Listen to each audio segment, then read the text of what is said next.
ये खबर प्लीज हटा लीजिए, ये खबर प्लीज हटा लीजिए बीच से। अपने दर्शकों को बता दें कि वो पुरानी घटना का जिक्र कर रही थी, बंधक बना लिया है। बहुत गंभीर ये खबर है क्योंकि इसका फिर दूरगामी परिणाम होंगे। एक तो अमेरिका के लिए अब और दबाव बनेगा कि वो हर हाल में ईरान से इस युद्ध में जीते, दूसरी तरफ इन 66 अमेरिकियों की जिंदगियों को भी बचाने का एक तरीका मतलब निकालना होगा अमेरिका को, क्योंकि आप जानते हैं कि अमेरिका जैसे देश में किस तरह के दबाव का सामना होगा।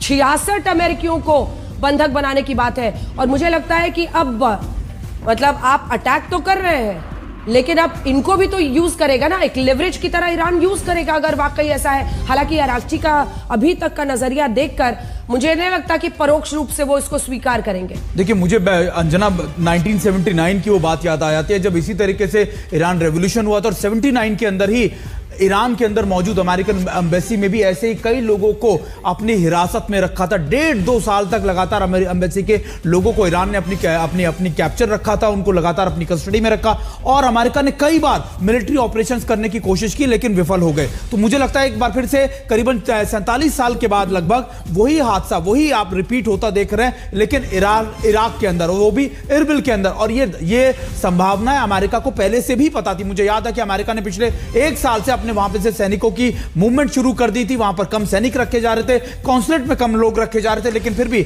अगर ये खबर इतनी ज्यादा सही है तो निश्चित तौर पर मानिएगा कि इरबिल भी अमेरिका के लिए ईरान साबित होगा 47 साल पुराना, क्योंकि वहां पर भी जो रेजिस्टेंस फोर्स की मौजूदगी है बहुत ज्यादा है। बिल्कुल प्रणय, अगर इस खबर को देखें, क्योंकि कैरोलाइन लेविट ये दावा कर रही हैं, ये बहुत गंभीर तरीके से इस्तेमाल होगा। अगर ईरान पता नहीं परोक्ष रूप से सामने आकर इसको स्वीकारेगा नहीं या नहीं करेगा, लेकिन कैरोलाइन लेविट यह दावा कर रही है कि ईरानी आतंकियों ने 66 अमेरिकियों को बंधक बना लिया है तेहरान में और अब अमेरिका पर भी जबरदस्त दबाव।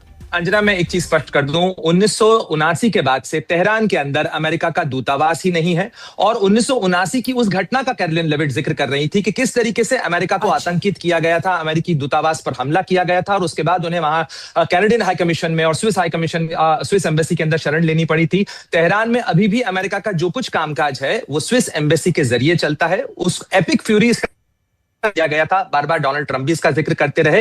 वो उस ऐतिहासिक घटना का जिक्र कर रही थी कि हमेशा बीते 40-45 सालों के दौरान हमेशा ईरान जो है death to America, death to Israel कहता रहा। कितनी एंटी अमेरिका हेट्रेड है ईरान की इस सत्ता में और किस तरीके से अमेरिका को वहां परेशान किया गया, अमेरिकी राजनयिकों को। और आज भी तेहरान के अंदर अमेरिका का वो दूतावास एक म्यूजियम बना के रखा गया है, जहां पर जिस तरीके के हालात में वो छोड़ के निकले थे उसको एक म्यूजियम की तरह डेवलप करके रखा गया है। तो अपने दर्शकों को एक बार फिर से बता दें, हमें खेद है ये खबर गलत तरीके से इंटरप्रेट करके आपको दिखा दी गई है। दरअसल कैरोलाइन लेविट जब ये प्रेस कॉन्फ्रेंस कर रही थी तब वो पुरानी घटना का जिक्र कर रही थी कि तब ईरान ने ऐसा किया था। तो फिलहाल अपने दर्शकों को बता दें कि ये पुरानी घटना का जिक्र है और अभी इस पर कोई भी मतलब ये डेवलपमेंट नहीं है।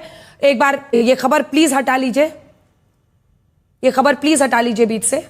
अपने दर्शकों को बता दें कि वो पुरानी घटना का जिक्र कर रही थी।